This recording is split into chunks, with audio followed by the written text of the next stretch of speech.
তাহলে ব্যাপারটা কি? আমি আসলে তোমাদের কষ্টটা বোঝার চেষ্টা করছি, তো কারো খুব কাছে না গেলে কিন্তু কষ্টটা বোঝা যায় না। আজকে যদি তুমি আমাকে এই অবস্থায় ফেলে চলে যাও, তাহলে আমি এমন অভিশাপ দেব তোমার বাকি জীবন কাটবে বেশ্যাখানায়। চাচি আপনি কি বলছেন? টাঙ্গাইল থানা পুলিশ? হ্যাঁ, কে বলছেন? আমি একটু ওসি সাহেবের সঙ্গে কথা বলতে যাচ্ছিলাম। বলছি। আমি গোপন সূত্রে খবর পেয়েছি আপনাদের এলাকায় যে পতিতা পল্লী আছে তার মালিক শুভ্র সাহেব, উনি অসংখ্য লাইসেন্সবিহীন মেয়েদেরকে দিয়ে আরামসে ব্যবসা চালিয়ে যাচ্ছেন। একটা অন্ধ মাইয়া পালাই গেল, আপনি কিছুই ঠিক পাইলেন না? এ তো গেট দিয়ে যায় নাই মা। তাহলে কি পাংখা বাজাইছিল, উইরা উইরা গেছে? শুনলাম শুভ্র সাহেবের নামে ওয়ারেন্ট বেরিয়েছে।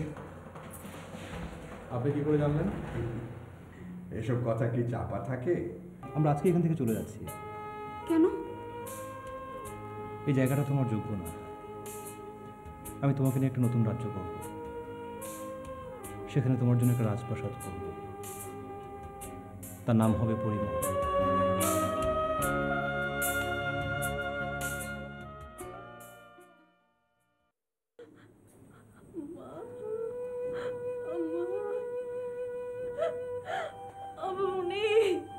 এটা কি হলো আম্মুনি?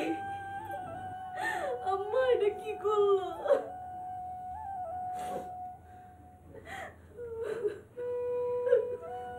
মঞ্জু, তোমাকে কখন ওষুধ আনতে পাঠিয়েছিল? কালকে রাইতে।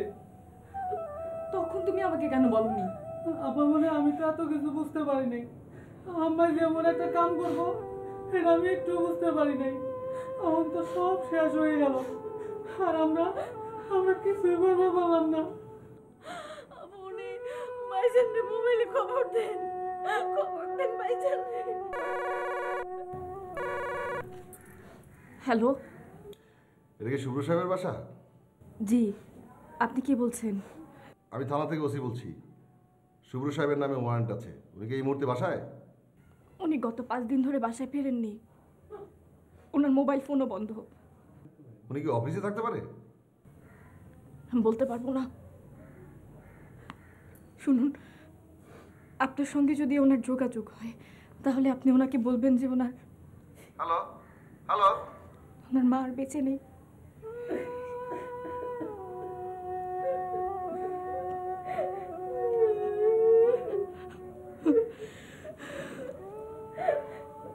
সব শালা নিমক হারামের তল। এতদিন কলজা ভরে ঘুষ খাইছে, এখন সব শালা ভুলে গেছে। শুরু সাহেব রে কি এখন হাজতে নিব? আসুক না, কাঁচা খাই ফেলাম না। শুরু সাহেব রে আমি কিন্তু আমার কথা কিছু কইনি।